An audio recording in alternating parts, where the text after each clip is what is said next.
Only. I work in the alcohol business, and alcohol business is way more brutal than this could ever be. I bought a shake that had glass in it outside the Fairview pub.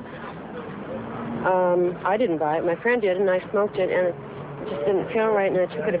I didn't even take it apart. A friend did, and he goes, "My God, there's glass in here, ground glass." There's probably a dozen places in Vancouver that you can buy pot over the counter like this. They'll have to look elsewhere for marijuana, and the few I've spoken to said that here along this street and in Vancouver in general, that shouldn't be too hard to find marijuana. And that's what this store was about, to provide a safe and secure environment. That's what it was about. The Kine was closed today, but supporters say there are at least 4 other businesses on Commercial Drive which are also selling marijuana.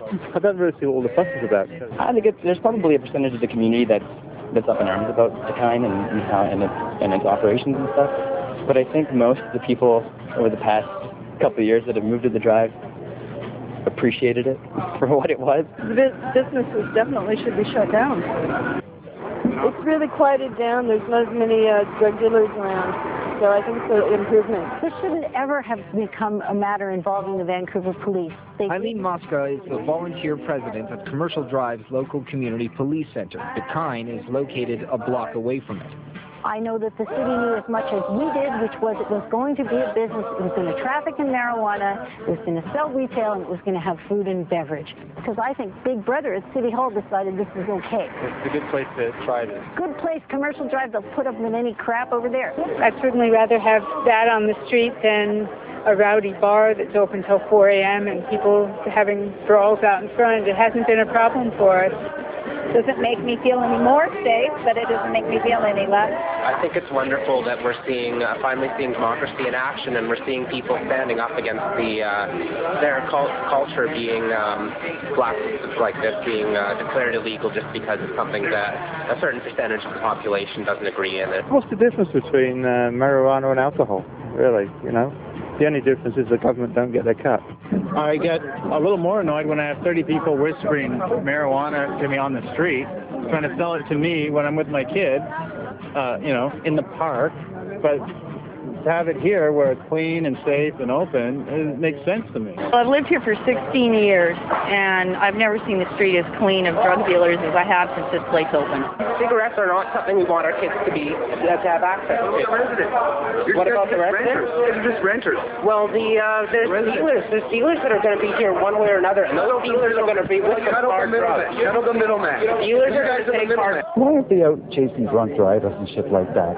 Why do we have an injection site for serious drugs, and yet we can't smoke marijuana? And I think it's embarrassing that it's moved to the top of the police priority list to the point where there are 28 cops wasting hours on the street, closing it down for something that really serves no purpose. Being from Australia as well, we never see anything like this, so it's good.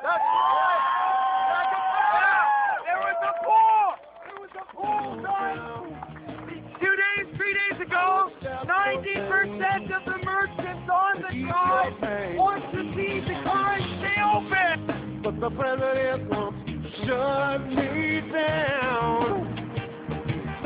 Our leaders are dutiful in supporting pharmaceutical. But you can't do me on what you can't from me. So it's like swag, man. You should come in and get some real dough. Yeah, you know that.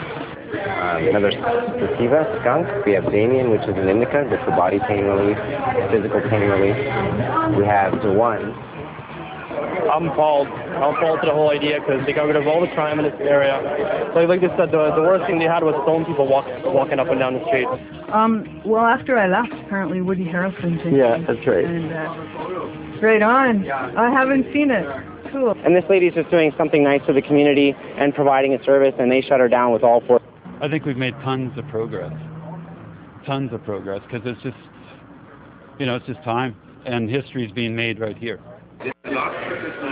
Now my neighborhood too. I grew up in this neighborhood for 17 years, and I never would imagine going to street art. And now that it's here, oh my God, it's like a breath in the eye. It's like a break in the face. And I almost wonder if the media hadn't got onto it. And I'm certainly not blaming the media for getting onto it. I mean, I think that's one of the great stories of the year.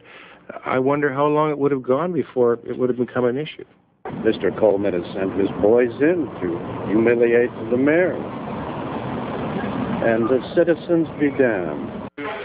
This shows you how much opinion has to do with the laws and the reality of the world and how it changes. They're just trying to prove a point that, you know, we're here, we're going to crack down, blah, blah, blah. But as far as I'm concerned, I knew the whole time. But it's just getting too popular, and I had to do something about it. It sure would explain all of the confusion. So judge for yourself. There is a new Compassion Club in Montreal. A small bistro opened its doors to the public this evening. It's a place where people can go to smoke pots, and those who are eligible can buy medicinal